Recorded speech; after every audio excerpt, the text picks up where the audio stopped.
স্বচ্ছ শহর হিসেবে পুরস্কার পেল আগরতলা। আগরতলা পুর নিগম 2023 সালে ভারত সরকারের নগর উন্নয়ন মন্ত্রণালয় আয়োজিত স্বচ্ছ সর্বেক্ষণ 2023 প্রতিযোগিতায় অংশগ্রহণ করে। দেশব্যাপী 4477টি শহরের মধ্যে 54টি শহরকে ভারতের স্বচ্ছ শহর 2023-এর শিরোপা দেওয়া হয়। এর মধ্যে আগরতলা স্বচ্ছতম শহর হিসেবে পুরস্কার অর্জন করেছে। ভারত সরকারের নগর উন্নয়ন মন্ত্রণালয়ের পক্ষ থেকে গত 11ই জানুয়ারি নয়াদিল্লিতে আয়োজিত একটি অনুষ্ঠানের মাধ্যমে দেশব্যাপী স্বচ্ছতা পুরস্কার প্রদান করা হয়। আগরতলা পুর নিগমের পক্ষ থেকে ডেপুটি মেয়র মনিকা দাস দত্ত, অতিরিক্ত পুর কমিশনার মোহাম্মদ সাজাদ পি এবং স্যানিটারি ইন্সপেক্টর দিলীপ দেববর্মা উক্ত অনুষ্ঠানে উপস্থিত থেকে আগরতলা পুর নিগমের পক্ষে এই পুরস্কার গ্রহণ করেন। আগরতলা পুর নিগমের মেয়র দীপক মজুমদার মঙ্গলবার এক সাংবাদিক সম্মেলনে এই কথা জানান। আজকের এই সাংবাদিক সম্মেলনে আহত আপনাদের প্রত্যেককে অনেক অনেক শুভেচ্ছা এবং ধন্যবাদ জানাই। একটি বিশেষ বিষয় নিয়ে আমরা আজকে আপনাদের ডাকা হয়েছে। উদ্দেশ্য একটা হচ্ছে যে আমাদের রাজ্যবাসীকে, শহরবাসীকে, আমাদের আগরতলা পৌর নিগম কর্তৃক স্বচ্ছতার বিষয়ে আমরা দায়িত্ব নেওয়ার পর যে কাজগুলি আগরতলা শহর পৌরবাসীর জন্য করে এসেছি তার প্রতি সম্মাননা বা মূল্যায়ন করা হয়েছে ভারত সরকারের নগর উন্নয়ন দপ্তর থেকে। গত 11ই জানুয়ারি দিল্লিতে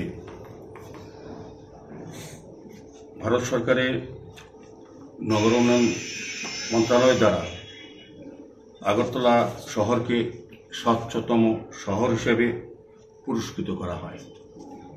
আমাদের ডেপুটি মেয়র, আমরা আমাদের সরকার আসার পর এবং আমরা পৌর নিগম দায়িত্ব নেওয়ার পর আমরা বিভিন্নভাবে বিভিন্ন সংস্থা থেকে পুরস্কৃত হচ্ছি।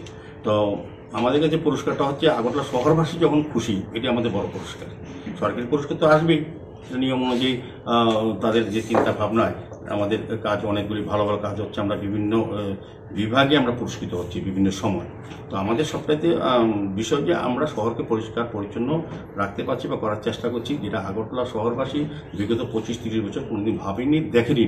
তো আমি স্বাভাবিকভাবে এক্ষেত্রে আমাদের কর্পোরেটররা যেমন দায়িত্ব নেওয়া আছেন, জোনাল চেয়ারম্যানরা এবং MIC মেম্বাররা এবং আমাদের আধিকারিকরা, আমাদের কমিশনার, রিজনাল কমিশনার সহ সমস্ত জোনালের যারা অফিসাররা আছেন, যারা আমার কর্মচারী বন্ধুরা, বিশেষ করে সাফাই কর্মীরা, তারা কিন্তু প্রতিনিয়ত গুরুত্ব দিয়ে কাজটা করার ফলেই আমরা কিন্তু আজকে এই সম্মান অর্জন করতে পেরেছি। আমি এই কারণে সমস্ত কর্মচারীদেরও আমি আগরতলা পৌর নিগমের আধিকারিক সহ প্রত্যেকে অনেক অনেক ধন্যবাদ জানাচ্ছি এবং আগরতলা শহরবাসীর কাছে আবার অনুরোধ, স্বচ্ছতার ক্ষেত্রে তাদের সম্পূর্ণ সহযোগিতা আমরা আশা করছি। আমাদের এটা বলতে আজকের এই আনন্দ দিনে এটা পরিতাপে এবং দুঃখের বিষয়ও, এই স্বচ্ছতার ক্ষেত্রে বাড়ি বাড়ি যে কালেকশন, গার্বেজ কালেকশন, টোটাল কালেকশনের মধ্যে 50% শহরবাসী এখনও অংশগ্রহণ করেনি।